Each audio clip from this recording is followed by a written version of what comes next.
গ্রামের নাম ছিল শান্তিপুর। চারদিকে সবুজ ধানক্ষেত, মাঝখানে সরু মাটির রাস্তা, আর সেই রাস্তার পাশেই ছোট্ট একটি কুঁড়েঘর। সেই ঘরেই থাকত এক কিশোর, তার নাম রাহিম। রাহিম ছিল খুবই সাধারণ পরিবারের ছেলে। তার বাবা ছিলেন একজন দিনমজুর আর মা গৃহিণী।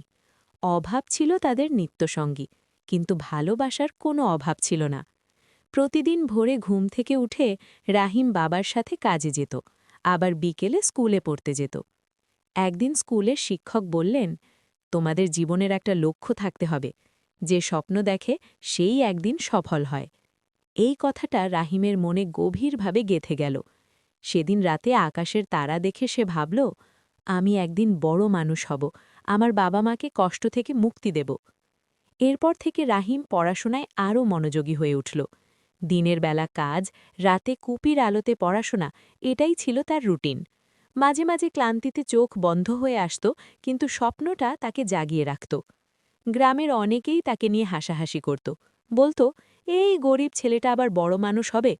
কিন্তু রাহিম কখনো হাল ছাড়েনি। একদিন তার মা অসুস্থ হয়ে পড়লেন, ওষুধ কেনার টাকা নেই। সেই দিন রাহিম বুঝতে পারল, শুধু স্বপ্ন দেখলেই হবে না, তাকে দ্রুত কিছু করতে হবে। সে আরও বেশি পরিশ্রম করতে লাগল। কাজের ফাঁকে ফাঁকে পড়া, আর পড়ার ফাঁকে কাজ, এইভাবে দিন কাটতে লাগল। কয়েক বছর পর রাহিম ভালো রেজাল্ট করে শহরের একটি কলেজে ভর্তি হবার সুযোগ পেল। কিন্তু সমস্যা হলো, টাকা নেই। তখন গ্রামের এক শিক্ষক তার মেধা দেখে সাহায্যের হাত বাড়িয়ে দিলেন। রাহিম শহরে গিয়ে নতুন জীবনের শুরু করল। প্রথম দিকে অনেক কষ্ট হয়েছিল, না খেয়ে থাকা, ছোট্ট ঘরে থাকা, টিউশনি করে খরচ চালানো, সবই করতে হয়েছে। কিন্তু সে থামেনি। অবশেষে বহু বছরের কঠোর পরিশ্রমের ফল মিলল। রাহিম একটি ভালো চাকরি পেল।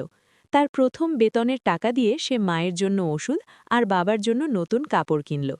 গ্রামে ফিরে এসে যখন সে তার বাবা মায়ের মুখে হাসি দেখল, তখন তার চোখে জল চলে এলো। সে মনে মনে বলল, আজ আমার স্বপ্ন পূরণ হয়েছে। এরপর রাহিম তার গ্রামে একটি স্কুল তৈরি করল, যাতে আর কোনো শিশুকে কষ্ট করে পড়াশোনা করতে না হয়। শিক্ষা, পরিশ্রম, ধৈর্য আর স্বপ্ন, এই তিনটি থাকলে মানুষ অসম্ভবকেও সম্ভব করতে পারে।